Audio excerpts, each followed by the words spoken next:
नमस्ते। The UPSC podcast channel में आपका स्वागत है। आज हमारी इंडियन पॉलिटी सीरीज में हम chapter 49 national commission for STs पर चर्चा करेंगे। ये विषय काफी महत्वपूर्ण है, खासकर जब हम भारत की विविधता और समावेशी विकास की बात करते हैं। बिल्कुल। और समझने वाली पहली और सबसे जरूरी बात यह है कि national commission for scheduled tribes, जिसे हम शॉर्ट में NCST कहेंगे, ये कोई मामूली सरकारी कमेटी या डिपार्टमेंट नहीं है।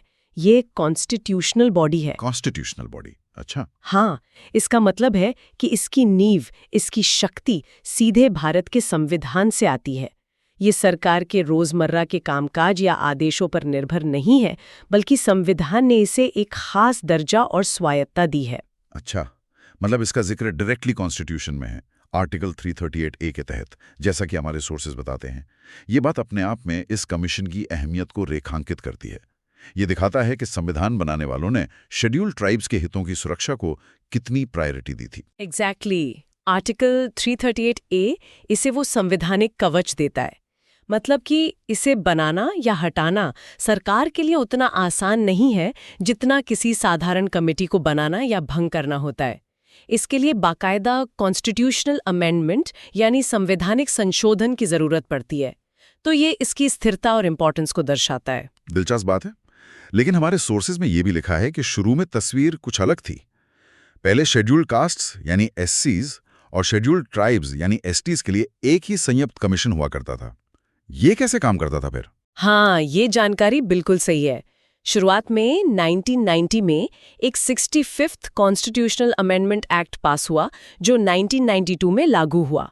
इस संशोधन के जरिए तब के संविधान के आर्टिकल 338 के तहत एक सिंगल नेशनल कमीशन फॉर एससीज एंड एसटीज बनाया गया था।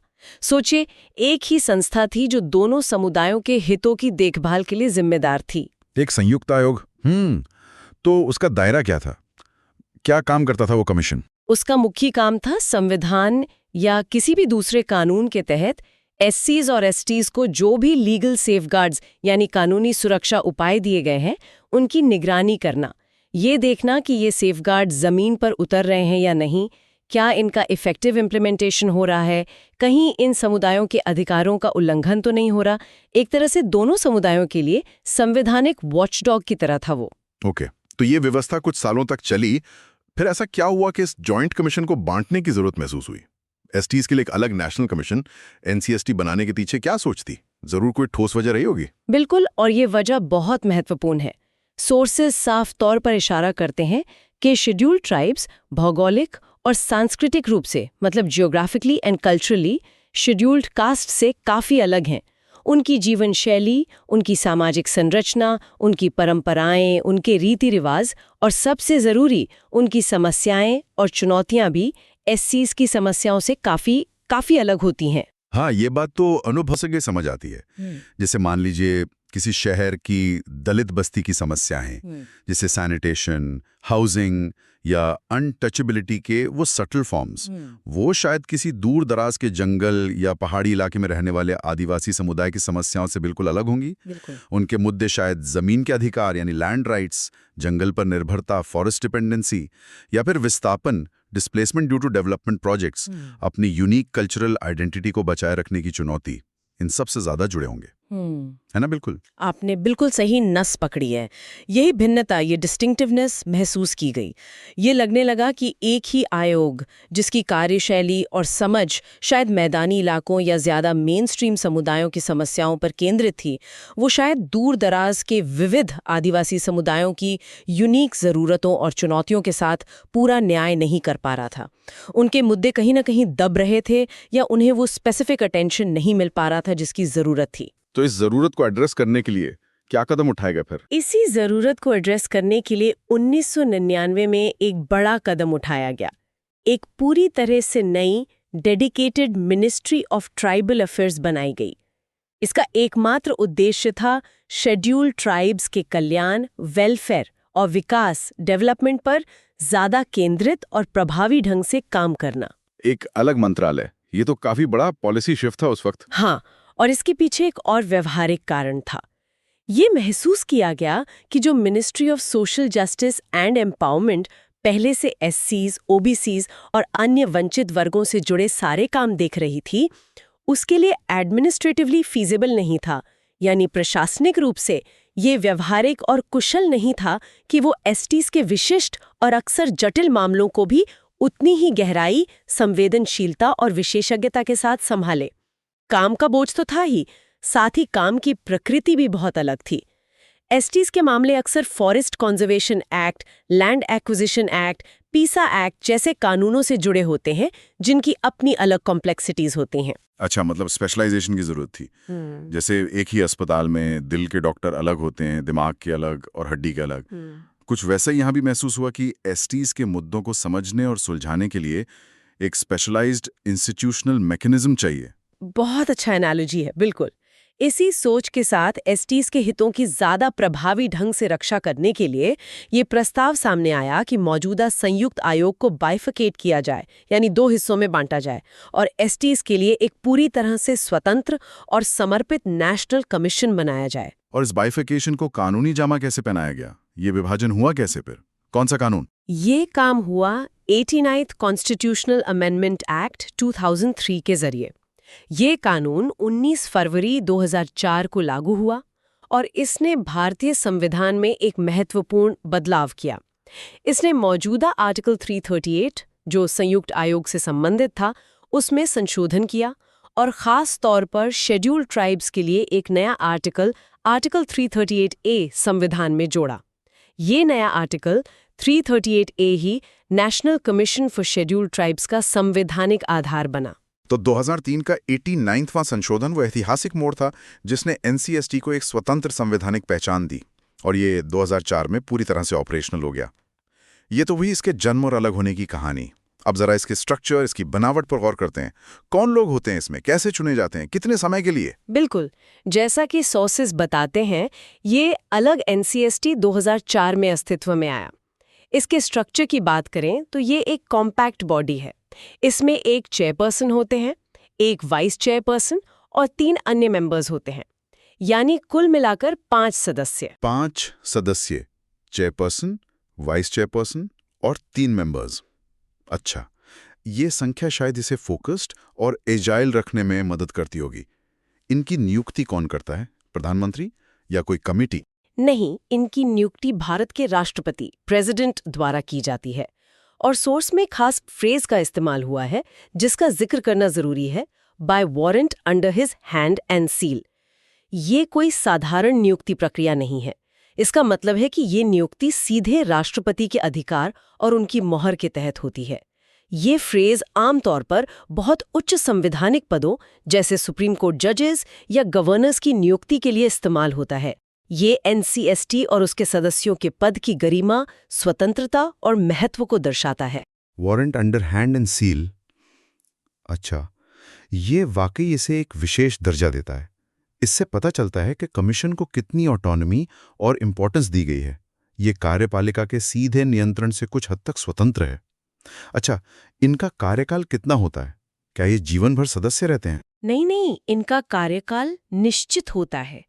इनकी कंडीशंस ऑफ सर्विस, मतलब सेवा की शर्तें, और टेन्योर ऑफ ऑफिस यानी कार्यकाल की अवधि, ये दोनों ही चीजें राष्ट्रपति द्वारा नियमों के माध्यम से निर्धारित की जाती हैं। इस संबंध में 2004 में नियम बनाए गए थे, the national commission for scheduled tribes, chairperson, vice chairperson and members, conditions of service and tenure rules 2004। इन नियमों के अनुसार चेयरपर्सन, वाइस चेयरपर्सन और मेंबर्स ये सभी 3 साल के टर्म के लिए पद धारण करते हैं। 3 साल का कार्यकाल, ये तो अपेक्षाकृत छोटा कार्यकाल लगता है, खासकर जब हम मुद्दों की जटिलता को देखें। क्या कोई सदस्य दोबारा नियुक्त हो सकता है? मान लीजिए किसी ने अच्छा काम किया, तो क्या उन्हें एक और टर्म मिल सकता है? हाँ, रीअपॉइंटमेंट संभव है, लेकिन यहाँ एक सीमा है। सोर्स स्पष्ट करता है कि कोई भी सदस्य, चाहे वो चेयरपर्सन हो, वाइस चेयरपर्सन हो या मेंबर, 2 से ज्यादा कार्यकालों के लिए नियुक्ति का पात्र नहीं है। मतलब for not eligible for appointment for more than 2 terms. अच्छा, अधिकतम 2 बार, यानी कुल मिलाकर 6 साल तक कोई सदस्य रह सकता है। ये एक दिलचस्प डिजाइन चॉइस है। इसके पीछे क्या तर्क हो सकता है? एक तरफ तो अनुभव का लाभ उठाने का मौका है, दूसरी तरफ सीमा भी तय कर दी गई है। हाँ, ये एक संतुलन बनाने की कोशिश लगती है। एक तरफ दूसरा कार्यकाल मिलने से अनुभव और निरंतरता, कंटिन्यूटी बनी रहती है, सदस्य मुद्दों को ज्यादा गहराई से समझ पाते हैं। दूसरी तरफ 2 कार्यकाल की सीमा ये सुनिश्चित करती है कि आयोग में नए विचार, नई ऊर्जा और नए दृष्टिकोण आते रहें। ये सत्ता के केंद्रीकरण, कंसंट्रेशन ऑफ पावर को भी रोकता है और ये सुनिश्चित करता है कि आयोग कुछ ही लोगों की जागीर न बन जाए। ये कॉन्स्टिट्यूशनल डिजाइन का एक हिस्सा है जो एक्सपर्टीज और फ्रेश पर्सपेक्टिव के बीच बैलेंस साधने की कोशिश करता है। ये समझ में आता है। तो स्ट्रक्चर स्पष्ट है, राष्ट्रपति द्वारा नियुक्त 5 सदस्य, 3 साल का कार्यकाल और अधिकतम 2 कार्यकाल की सीमा। अब आते हैं इस डीप डाइव के सबसे महत्वपूर्ण हिस्से पे। इस कमीशन के फंक्शंस क्या हैं? आखिर ये करता क्या है? सोर्सेज में तो इसके कार्यों की एक अच्छी खासी लिस्ट दी गई है। ये सिर्फ एक सलाहकार निकाय है या इसके पास कुछ शक्तियां भी हैं? इसके कार्य बहुत व्यापक और महत्वपूर्ण है और ये सिर्फ एक सलाहकार निकाय से कहीं ज्यादा है। इसके पास सिविल कोर्ट की शक्तियां भी होती हैं जब ये किसी मामले की जांच कर रहा हो। चलिए इसके मुख्य कार्यों को एक एक करके समझते हैं जैसा सोर्सेज में दिया गया है। पहला फंक्शन है इन्वेस्टिगेशन एंड मॉनिटरिंग। जांच और निगरानी? किसकी जांच? उन सभी मामलों की जो शेड्यूल्ड ट्राइब्स के लिए संविधान या किसी अन्य कानून जैसे फॉरेस्ट राइट्स एक्ट, पेसा एक्ट या अत्याचार निवारण अधिनियम में दिए गए लीगल सेफगार्ड्स यानी कानूनी सुरक्षा उपायों से जुड़े हैं। कमीशन इन मामलों की स्वयं जांच कर सकता है या शिकायतों के आधार पर जांच कर सकता है। ये सिर्फ जांच ही नहीं करता बल्कि लगातार निगरानी भी रखता है और ये भी इवैल्यूएट करता है यानी मूल्यांकन करता है कि ये सेफगार्ड्स जमीन पर कितने प्रभावी ढंग से काम कर रहे हैं। मतलब ये देखना कि कानून तो बन गया पर क्या उसका फायदा सच में आदिवासी समुदाय तक पहुंच रहा है।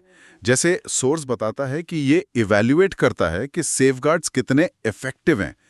तो मान लीजिए कानून कहता है कि विकास परियोजनाओं के लिए आदिवासी जमीन लेने से पहले ग्राम सभा की सहमति जरूरी है, पीएसए एक्ट के संदर्भ में। कमीशन ये देखेगा कि क्या सच में सहमति ली जा रही है, क्या प्रक्रिया पारदर्शी है या सिर्फ खानापूर्ति हो रही है, क्या स्थानीय प्रशासन इसमें सहयोग कर रहा है या बाधा डाल रहा है। कानून का कागज पर होना एक बात है और उसका जमीनी हकीकत बनना बिल्कुल दूसरी। कमीशन का काम इसी अंतर को पाटना है। यह देखता है कि इम्प्लीमेंटेशन गैप कहाँ है और क्यों है। अच्छा, दूसरा फंक्शन है inquiry into specific complaints. Specific complaints, विशिष्ट शिकायतें किस तरह की? अगर किसी शेड्यूल्ड ट्राइब, समुदाय, परिवार या व्यक्ति को लगता है कि उन्हें उनके अधिकारों, राइट्स और सुरक्षा उपायों, सेफगार्ड से वंचित किया जा रहा है, मतलब डेप्रिवेशन हो रहा है, तो वो सीधे कमीशन के पास स्पेसिफिक कंप्लेंट यानी विशिष्ट शिकायत दर्ज करा सकते हैं। कमीशन का काम है ऐसी शिकायतों की गहराई से जांच करना। तो ये एक तरह का ग्रीवेंस रिड्रेसल मैकेनिज्म भी है, खासतौर पर एसटीज के लिए। मान लीजिए किसी आदिवासी छात्र को किसी शिक्षण संस्थान में आरक्षण के बावजूद एडमिशन नहीं मिल रहा या किसी आदिवासी महिला को सरकारी दफ्तर में भेदभाव का सामना करना पड़ रहा है या किसी गांव के लोगों को उनकी पारंपरिक जमीन से बेदखल किया जा रहा है, तो वो सीधे एनसीएसटी का दरवाजा खड़खड़ा सकते हैं। हाँ बिल्कुल, ये कमीशन के सबसे महत्वपूर्ण और सीधे तौर पर लोगों से जुड़े कार्यों में से एक है। ये उन्हें एक मंच प्रदान करता है जहां उनकी आवाज सुनी जा सके और उन्हें न्याय मिल सके। और जैसा मैंने पहले कहा, जांच करते समय कमीशन के पास सिविल कोर्ट की शक्तियां होती हैं। वो किसी को भी समन भेज सकता है, गवाही ले सकता है, दस्तावेज मंगवा सकता है। ये तो काफी शक्तिशाली प्रावधान है। अब तीसरे फंक्शन पे आते हैं, C, participation and advice in planning process. इसका क्या मतलब है? इसका मतलब है कि जब केंद्र सरकार, यूनियन या कोई राज्य सरकार स्टेट शेड्यूल्ड ट्राइब्स के सोशो इकोनॉमिक डेवलपमेंट यानी सामाजिक आर्थिक विकास के लिए कोई योजना, प्लान या पॉलिसी बनाती है, तो उस योजना प्रक्रिया, प्लानिंग प्रोसेस में कमीशन भाग लेता है और अपनी विशेषज्ञ सलाह, एक्सपर्ट एडवाइस देता है। ये सलाह एसटीज की जरूरतों, उनकी आकांक्षाओं और जमीनी हकीकत पर आधारित होती है। मतलब ये सिर्फ योजना बनने के बाद टिप्पणी नहीं करता बल्कि योजना बनने की प्रोसेस में ही शामिल होता है। जैसे अगर सरकार आदिवासी इलाकों में बच्चों के लिए नए स्कूल खोलने की योजना बना रही है तो कमीशन शायद सलाह देगा कि स्कूल आवासीय हों, रेजिडेंशियल हों, या पाठ्यक्रम में उनकी संस्कृति और भाषा का समावेश हो, या शिक्षकों की भर्ती स्थानीय समुदाय से की जाए। इस तरह की सलाह। बिल्कुल। कमीशन ये सुनिश्चित करने की कोशिश करता है कि योजनाएं टॉप डाउन न हो, बल्कि एसटीज की वास्तविक जरूरतों और परिस्थितियों के अनुरूप हों। और ये काम यहीं खत्म नहीं होता। कमीशन बाद में यूनियन या किसी स्टेट के तहत एसटीज के विकास की प्रगति का मूल्यांकन, इवैल्यूएट द प्रोग्रेस भी करता है। बिल्कुल। ये देखता है कि जो योजना बनी थी उससे कितना फायदा हुआ, क्या लक्ष्य हासिल हुए, कहाँ कमी रह गई। ये एक तरह से पॉलिसी साइकिल को पूरा करता है, फॉर्मुलेशन, इम्प्लीमेंटेशन और इवैल्यूएशन। ये तो बहुत ही प्रोएक्टिव और कंस्ट्रक्टिव रोल है। ये सुनिश्चित करता है कि नीतियां सिर्फ कागज पर अच्छी ना लगें, बल्कि जीवन में बदलाव लाएं। चौथा फंक्शन है डी, रिपोर्टिंग टू प्रेसिडेंट। ये क्यों महत्वपूर्ण है? ये कमीशन की अकाउंटेबिलिटी और इम्पोर्टेंस को दर्शाता है। कमीशन को उन सेफगार्ड्स के कामकाज पर जिनकी निगरानी वो करता है, फंक्शन ए के तहत राष्ट्रपति प्रेसिडेंट को सालाना, एनुअली या जब भी कमीशन को जरूरी लगे रिपोर्ट प्रस्तुत करनी होती है। ये रिपोर्ट संसद के दोनों सदनों के समक्ष रखी जाती है। राष्ट्रपति को सीधी रिपोर्टिंग और फिर संसद में चर्चा, ये तो हाई लेवल विजिबिलिटी सुनिश्चित करता है। इस रिपोर्ट में क्या सिर्फ समस्याओं का जिक्र होता है या समाधान भी सुझाए जाते हैं? यहीं पर आता है पांचवां फंक्शन, ई, रेकमेंडिंग मेजर्स। कमीशन सिर्फ समस्याएं गिनाकर चुप नहीं बैठ जाता। वो अपनी रिपोर्ट्स में और अलग से भी उन उपायों के बारे में ठोस सिफारिशें, रेकमेंडेशंस करता है जो यूनियन यानी केंद्र या किसी स्टेट यानी राज्य को उठाने चाहिए। किस तरह के उपाय? ऐसे उपाय जिनसे उन सेफगार्ड्स का प्रभावी कार्यान्वयन, इफेक्टिव इम्प्लीमेंटेशन हो सके। साथ ही शेड्यूल्ड ट्राइब्स के संरक्षण, प्रोटेक्शन, कल्याण, वेलफेयर और सामाजिक आर्थिक विकास, सोशियो इकोनॉमिक डेवलपमेंट के लिए अन्य जरूरी कदम उठाए जा सकें। कमीशन व्यावहारिक समाधान सुझाता है, जैसे अगर जांच में पता चलता है कि किसी खास इलाके में बंधुआ मजदूरी, बॉन्डेड लेबर अभी भी मौजूद है, तो कमीशन सिर्फ रिपोर्ट नहीं करेगा, बल्कि सिफारिश करेगा कि वहां सख्त कानूनी कार्रवाई हो, पुनर्वास कार्यक्रम चलाए जाएं और जागरूकता अभियान चलाया जाए। या अगर दिखता है कि स्वास्थ्य सुविधाएं नहीं पहुंच रही, तो मोबाइल मेडिकल यूनिट्स या स्थानीय स्वास्थ्य कार्यकर्ताओं की नियुक्ति की सिफारिश कर सकता है। बिल्कुल। कमीशन की भूमिका सिर्फ एक आलोचक की नहीं, बल्कि एक मार्गदर्शक की भी है। वो सरकार को बताता है कि ये समस्याएं हैं और साथ ही ये भी कि इन समस्याओं को हल करने के लिए आप ये कदम उठा सकते हैं। ये सिफारिशें बाध्यकारी, बाइंडिंग नहीं होती, लेकिन संवैधानिक आयोग की सिफारिशें होने के कारण सरकारें आमतौर पर इन्हें गंभीरता से लेती हैं। और आखिरी फंक्शन है अदर फंक्शंस। ये थोड़ा अस्पष्ट सा लगता है, इसका क्या स्कोप है? ये एक तरह का इनेबलिंग प्रोविजन या फ्लेक्सिबल क्लॉज है। संविधान निर्माताओं ने ये समझा कि भविष्य में एसटी से जुड़े कुछ ऐसे नए मुद्दे या चुनौतियां सामने आ सकती हैं जिनका अंदाजा उस समय नहीं लगाया जा सकता।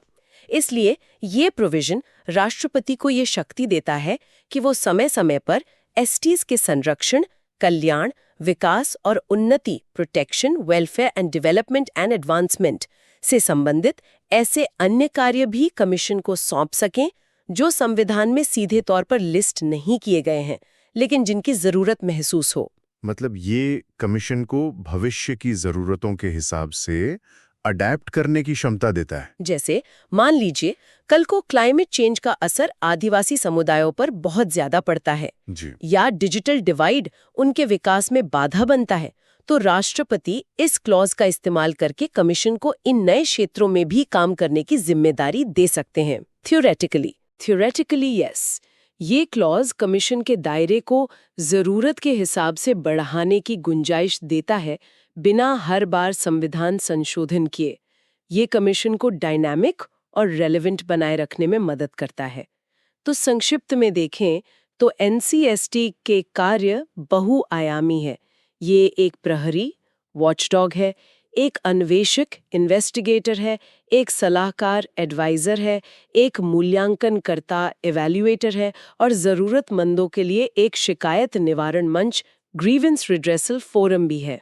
तो हमने इस चर्चा में समझा कि national commission for scheduled tribes सिर्फ एक नाम नहीं, बल्कि एक मजबूत संवैधानिक संस्था है। ये इसका जन्म एससीज और एसटीज की अलग-अलग जरूरतों और चुनौतियों को एड्रेस करने की जरूरत से हुआ। 89th अमेंडमेंट एक्ट 2003 ने इसे आर्टिकल 330A के तहत एक स्वतंत्र पहचान दी। हमने इसकी संरचना को भी देखा। राष्ट्रपति द्वारा warrant under hand and seal से नियुक्त 5 सदस्य, जिनका कार्यकाल 3 साल का होता है और जो अधिकतम 2 कार्यकाल तक सेवा दे सकते हैं। ये संरचना इसे विशेषज्ञता और नए दृष्टिकोणों का संतुलन देती है। और सबसे महत्वपूर्ण, हमने इसके व्यापक कार्यों को समझा। ये एसटीज के संवैधानिक और कानूनी अधिकारों का संरक्षक है, उनके खिलाफ होने वाले अन्याय की जांच करता है, उनके विकास की योजनाओं में सक्रिय भागीदारी और सलाह देता है, अपनी रिपोर्ट सीधे राष्ट्रपति को सौंपता है और बेहतरी के लिए सरकार को ठोस सिफारिशें भी करता है। ये वास्तव में एसटी समुदाय की आवाज को राष्ट्रीय स्तर पर बुलंद करने और उनके हितों की पैरवी करने वाला एक महत्वपूर्ण मंच है। बिल्कुल, इसका अलग होना और इसकी विशिष्ट कार्य ये सुनिश्चित करने का प्रयास है कि भारत के विकास की कहानी में देश के मूल निवासी आदिवासी समुदाय पीछे न छूट जाएं और उनकी अनूठी पहचान, संस्कृति और अधिकारों का सम्मान और संरक्षण हो। ये एक संस्थागत गारंटी है उनके हितों की रक्षा के लिए। ये जानना महत्वपूर्ण है कि कैसे संवैधानिक तंत्र विभिन्न समुदायों की विशिष्ट आवश्यकताओं को संबोधित करने के लिए विकसित होते हैं। एनसीएसटी इसका एक प्रमुख उदाहरण है। खैर, इस आयोग की संरचना और कार्यों को समझने के बाद ये सोचना भी लाजमी है कि जमीनी स्तर पर ये कितना प्रभावी है और किन चुनौतियों का सामना करता है। ये विचारणीय प्रश्न है कि क्या ये संवैधानिक ढांचा एसटी समुदायों की द्विविध और जटिल समस्याओं का समाधान करने में पूरी तरह सक्षम है, खासकर आज के बदलते सामाजिक आर्थिक परिदृश्य में। ठीक है, तो अब हम राष्ट्रीय अनुसूचित जनजाति आयोग मतलब नेशनल कमीशन फॉर एसटीज के कुछ और फंक्शंस पर बात करते हैं। पिछले हिस्से में हमने स्ट्रक्चर वगैरह देखा था, अब वो स्पेसिफिक काम जो 2005 में प्रेसिडेंट ने सौंपे थे उन पर फोकस करते हैं। हाँ, बिल्कुल। और ये 2005 वाले एडिशंस काफी इम्पोर्टेंट हैं क्योंकि ये वो स्पेसिफिक एरियाज दिखाते हैं जहां शायद लगा कि कमीशन को और ज्यादा अहम फोकस्ड इंटरवेंशन की जरूरत है, खास तौर पर शेड्यूल्ड ट्राइब्स के प्रोटेक्शन, वेलफेयर, डेवलपमेंट और एडवांसमेंट के लिए। चलो एक एक करके देखते हैं इनको। हाँ। तो पहला है वन क्षेत्रों में रहने वाले एसटीज को लघु वनोपज मतलब माइनर फॉरेस्ट प्रोड्यूस के संबंध में ओनरशिप राइट्स दिलाने के लिए उठाए जाने वाले उपाय।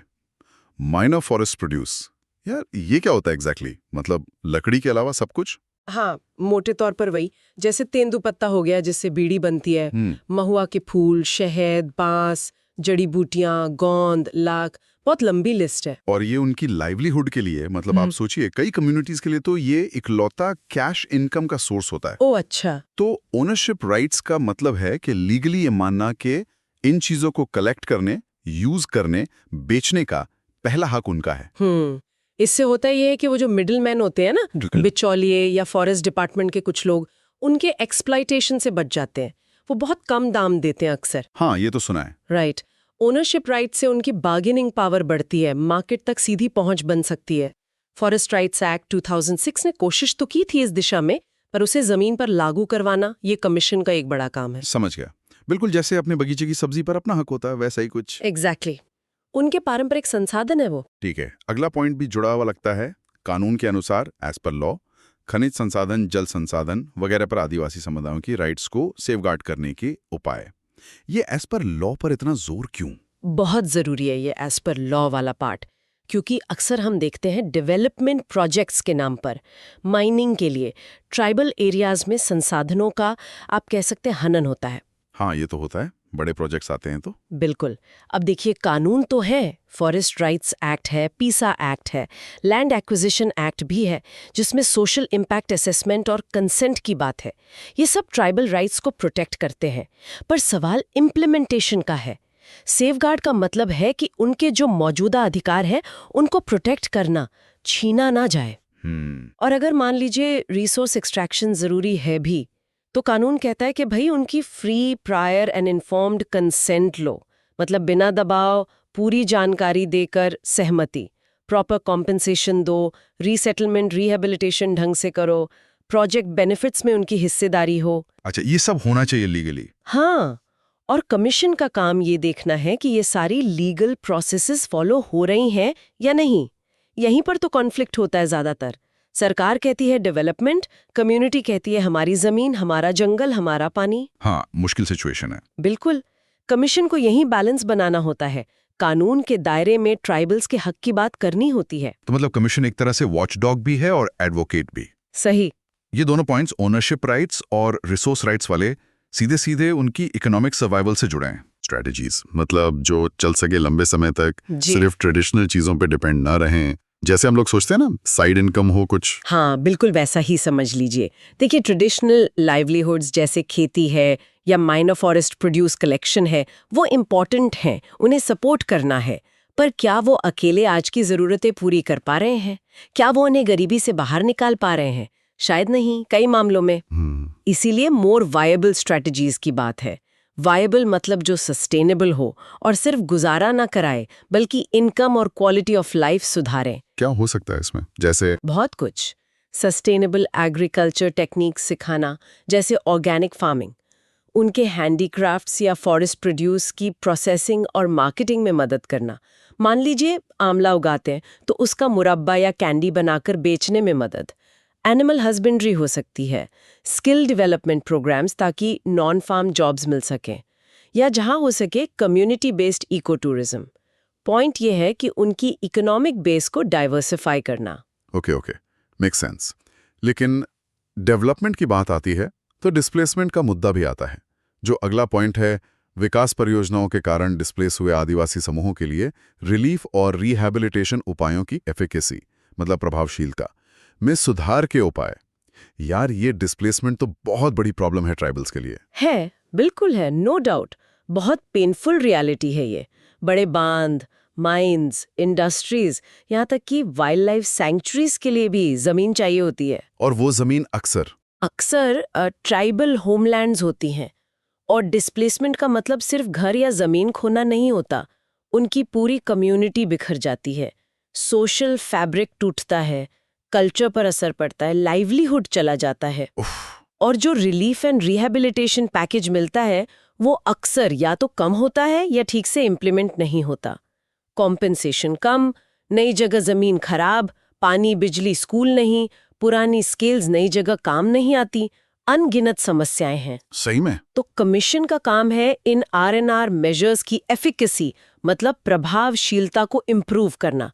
ये देखना कि पॉलिसी सिर्फ कागज पे अच्छी न लगे, बल्कि डिस्प्लेस हुए लोगों की जिंदगी सच में सुधरे या कम से कम पहले जैसी तो रहे, सिर्फ मुआवजा देकर इतनी श्री न हो। सोचकर ही बुरा लगता है किसी को उसके पुरखों की जमीन से उठाकर कहीं और फेंक देना। बिल्कुल, बहुत डेविस्टेटिंग होता है। और डिस्प्लेसमेंट का ही एक रिलेटेड इशू है लैंड एलियनेशन, जो अगला पॉइंट है। आदिवासी लोगों को भूमि से अलगाव, एलियनेशन फ्रॉम लैंड, को रोकने और ऐसे लोगों का इफेक्टिव रिहैबिलिटेशन करने के उपाय जिनके साथ एलियनेशन हो चुका है। ये डिस्प्लेसमेंट और एलियनेशन में क्या मेन फर्क है? देखिए, डिस्प्लेसमेंट ज्यादातर स्टेट ड्रिवन होता है बड़े प्रोजेक्ट्स के लिए। लैंड एलियनेशन ज्यादातर प्राइवेट एक्टर्स करते हैं, हालांकि इसमें स्टेट की मिलीभगत या अनदेखी भी हो सकती है। एलियनेशन का मतलब है ट्राइबल लैंड का नॉन ट्राइबल्स के हाथों में चला जाना। अच्छा, ये कैसे होता है? कई तरीके हैं। कर्ज के जाल में फंसाकर, जिसे डेट बॉन्डेज कहते हैं, धोखाधड़ी से अंगूठा लगवा लिया, जाली कागज बनवा लिए, या कानूनों को मैनिपुलेट करके। कई स्टेट्स में वैसे तो कानून है कि ट्राइबल लैंड नॉन ट्राइबल को ट्रांसफर नहीं हो सकती, पर फिर भी होता है। और जैसा हमने पहले कहा, ट्राइबल्स के लिए जमीन सिर्फ इकोनॉमिक एसेट नहीं है, वो उनकी आइडेंटिटी, कल्चर, हिस्ट्री से जुड़ी है। लैंड एलियनेशन उन्हें जड़ से उखाड़ देता है। तो कमीशन का काम यहाँ डबल है। प्रिवेंशन यानी रोकना, कानूनों को सख्ती से लागू करवाना, लीगल एड देना, अवेयरनेस फैलाना, एंड क्योर जिनके साथ हो चुका है उनके केसेस देखना, जमीन वापस दिलवाना या प्रॉपर रिहैबिलिटेशन करवाना। ये तो बड़ा चैलेंज होगा। इसमें तो पावरफुल लोग इन्वॉल्व होंगे। बिल्कुल, बहुत चैलेंजिंग काम है ये। ये सारे functions, resources, livelihood, displacement, land, सब कहीं ना कहीं जमीन और जंगल से ही जड़े हैं। हाँ बिल्कुल, और इसीलिए अगला फंक्शन भी लॉजिकल लगता है। वनों की रक्षा और सोशल अफॉरेस्टेशन करने के लिए आदिवासी समुदायों का मैक्सिमम कॉपरेशन और इन्वॉल्वमेंट हासिल करने के उपाय, मतलब फॉरेस्ट प्रोटेक्शन में उन्हें पार्टनर बनाना। ये तो अच्छी बात है। पहले तो इमेज उल्टी थी कि आदिवासी जंगल काटते हैं। एग्जैक्टली, ये एक वेलकम शिफ्ट है सोच में। पहले कॉलोनियल माइंडसेट था और कुछ हद तक आज़ादी के बाद भी रहा कि ट्राइबल्स इनक्रोच करते हैं, जंगल खराब करते हैं। पर अब ये समझ बढ़ रही है कि भाई ये समुदाय तो सदियों से जंगल के साथ रहते आए हैं, उनके पास ट्रेडिशनल नॉलेज है जंगल बचाने की। सही। फॉरेस्ट राइट्स एक्ट में जो कम्युनिटी फॉरेस्ट रिसोर्स राइट्स की बात है वो इसी सोच पर बेस्ड है कि कम्युनिटीज को अपने पारंपरिक जंगलों को मैनेज और प्रोटेक्ट करने का अधिकार मिले। सोशल एफॉरेस्टेशन मतलब कम्युनिटी लैंड या डिग्रेडेड फॉरेस्ट लैंड पर मिलकर पेड़ लगाना। कमीशन का रोल है ऐसी पॉलिसीज प्रमोट करना जिनसे फॉरेस्ट डिपार्टमेंट और ट्राइबल कम्युनिटीज में ट्रस्ट बने और कंजर्वेशन में उनकी जेन्युइन पार्टनरशिप हो।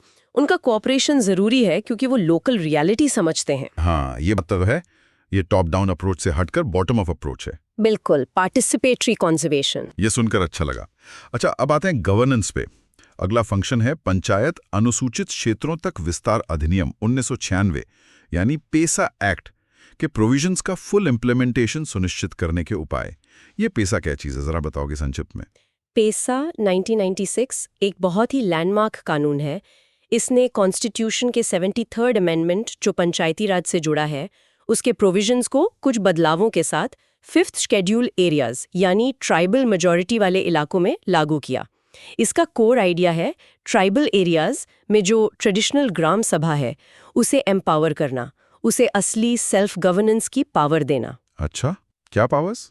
पेसा कहता है कि ग्राम सभा विकास योजनाओं को अप्रूव करेगी, बेनिफिशरीज चुनेगी, लोकल रिसोर्सेज जैसे छोटे तालाब, minor minerals, minor forest produce इनको मैनेज करेगी, लैंड एलियनेशन रोकेगी, local markets, money lending control करेगी और अपनी ट्रेडिशंस, कस्टम्स, कल्चरल आइडेंटिटी को बचाएगी। वाओ, ये तो काफी पावर्स हैं। हाँ, कागज पर तो ये बहुत रेवोल्यूशनरी कानून है, पावर को बिल्कुल ग्रास रूट्स तक ले जाता है। कमीशन का काम है ये मॉनिटर करना कि स्टेट गवर्नमेंट्स पैसा को उसकी सही स्पिरिट में लागू कर रही हैं या नहीं। अक्सर स्टेट्स इसे डाइल्यूट करने की कोशिश करती हैं या ग्राम सभास को पावर्स देने में आनाकानी करती हैं।